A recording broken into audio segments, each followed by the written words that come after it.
नमस्कार मित्रमैत्रिणींनो, भरलेल्या बटाट्याची भाजी म्हटली की सगळ्यांना भूक लागलीच पाहिजे आणि अशा पद्धतीने बनवणार आहोत की त्याची अगदी मस्त मसाला आणि त्याचबरोबर त्या मसाल्यावर अगदी चविष्ट तर बनेलच, तुम्हाला पुन्हा पुन्हा खावीसं सुद्धा वाटेल। त्याचबरोबर बटाटा आपण कशा पद्धतीने चिरावा, त्याच्यामध्ये मसाला कशा पद्धतीने बनावा, अगदी वेगळी पद्धत दाखवली। म्हणून हा व्हिडिओ आहे ना अगदी पूर्णपणे पहा, म्हणजे तुम्हाला कुठेच चुकणार नाही। तर चला जास्त काही न बोलता पटकन रेसिपीला सुरुवात करूया। तवा घ्यायचे, एक छोटीशी वाटी शेंगदाणे घ्यायचे। भाजलेले शेंगदाणे घेतले असेल तर उत्तमच आहे, पण नाहीतर असे भाजायचेच।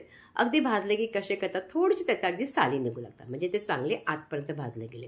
त्याच वाटीने घ्यायचं सुकं खोबरं आणि 7-8 घ्यायच्या लसणाच्या पाकळ्या। असं घेतल्यानंतर पुन्हा त्याला 1-2 मिनिटं चांगलं भाजून घ्यायचंय। आता हे भाजलं गेलं की आपण गॅस आता पटकन बंद करायची, करपवायचं नाही आणि ह्याला मिश्रणाला थंड करायचं। थंड केल्यानंतर सगळं मिश्रण आपण या मिक्सरच्या भांड्यात टाकायचं आणि नंतर टाकल्यानंतर त्याच्यामध्ये घालायची थोडीशी कोथिंबीर घातल्यानंतर पेस्ट आपल्याला पाणी वगैरे घालून करायची नाही, अशा पद्धतीने अगदी आपण वाटून घ्यायचं। वाटल्यानंतर त्याच्यामध्ये घालायचं, मी इथे घातलंय कांदा लसूण मसाला, तुमच्याकडे काळा मसाला असेल किंवा गोडा मसाला तो घातला तरी चालेल। चवीपुरतं थोडंसं मीठ घालायचं, जरासं फिरवून घ्यायचं म्हणजे मिक्स होईल मीठ आणि ते मसाला, आणि पटकन आपण हा मसाला आता बघा काढून घेऊया। या मसाल्याने तुम्ही वांगी सुद्धा भरू शकता, भेंडी भरू शकता किंवा बटाटे। आता सगळ्यात महत्त्वाचं बटाटे चिरायचे कसे, तर बघा बटाटे मी साली असलेला घेतल्या, स्वच्छ अगदी धुवून घ्या, पुसून सुद्धा घ्या आणि त्यानंतर अशा पद्धतीने ज्या पद्धतीने दाखवते तो अगदी जरासं खाली ठेवायची जागा आणि कापायचं।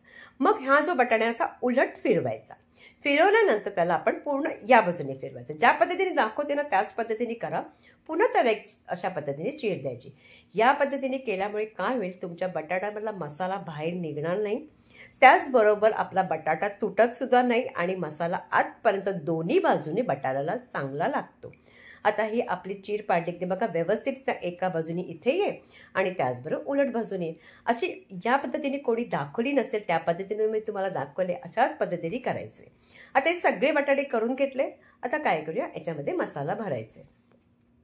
मसाला अगदी भरताना अगदी व्यवस्थित जरासं असं थोडंसं उघडं करायचं बटाट्यानं आणि आतमध्ये अशा पद्धतीने दाबायचं। अगदी आपोआप छान असे व्यवस्थित मसाला जातो, काही प्रॉब्लेम होत नाही, व्यवस्थित छान जातो।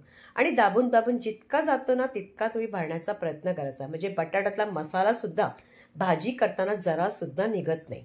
आता अशा पद्धतीने झालं की पुन्हा दुसऱ्या बाजूनी घालायचं, म्हणजे दोन्ही बाजूने बघा मसाला आपला चांगला गेलेला आहे। एकाच वेळी तुम्हाला असं वाटलं की जात नाही आतमध्ये, तर काय करायचं, सुरी घ्यायची, त्याला थोडंसं आतमध्ये अशा पद्धतीने अलगद दाबायचं, म्हणजे तो मसाला आणखीन पूर्णपणे जाईल आपल्या दोन्ही बाजूने, म्हणजे बटाटे आपले मस्त भरलेले होणार आहेत।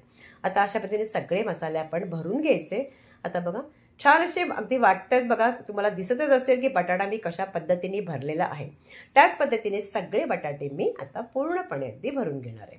सगळे बटाटे भरले गेले तर आपण आता पटकन फोडणी द्यायला सुरुवात करा। मी तुम्हाला पुन्हाही दाखवले आणि थोडासा मसाला सुद्धा राहिलेला आहे।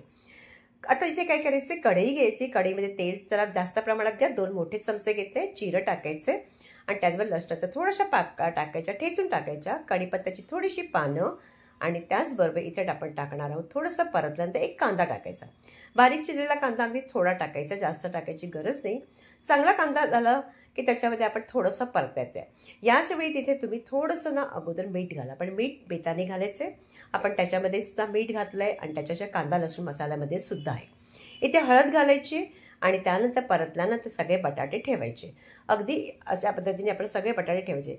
बटाटे चांगले भरलेले तसेच राहतात, काही आपल्याला प्रॉब्लेम होत नाही। तर बघा आता हे बटाटे आपण एक एक करून सगळे बटाटे या कढईमध्ये सोडायचे।